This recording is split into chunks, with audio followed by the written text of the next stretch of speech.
কাছে দাঁড়াবো, জুলুম অত্যাচার করবেন, অবিচার করবেন, এরকম কিছু মানুষ তৈয়ার হয়ে যায়।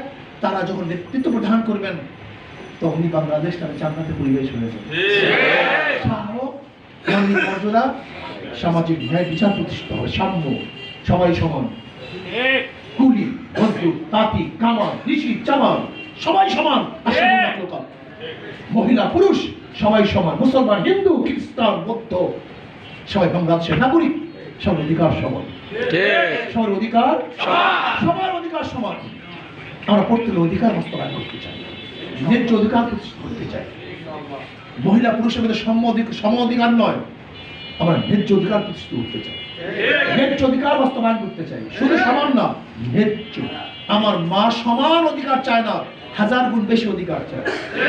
আমার দাদি আমার নানি সমান অধিকার চায় না, 1000 গুণ বেশি অধিকার চায়। ন্যায্য অধিকার, যার যে অধিকার আমরা তার সেই অধিকার দিতে চাই। আল্লাহ আমাকে এবং আমাদের সবাইকে সাম্য, মানবিক মর্যাদা এবং সামাজিক ন্যায় বিচার ভিত্তিক সমাজ কায়েম করার জন্য, ইসলাম হুকুমত কায়েম করার কোনো বিকল্প নাই। আসুন আমরা সবাই ইসলামী শ্রমিক নীতি বাস্তবায়ন করি। ইসলামী শ্রমিক নীতি বাস্তবায়ন করলে আর শ্রমিকদের অধিকার নিয়ে এই আন্দোলন করে আর মরতে হবে না। ইসলাম আপনার অধিকার এমনি দিয়ে দিবে। নবী আলাইহিস সালাম কি বলেছেন? মজদুরদের ঘাম শুকাবার আগে তার প্রাপ্তি দিয়ে দাও। সবাই কবুল করে নেন। কমিটি ভেঙে দেওয়া হলো আজকে আমাদের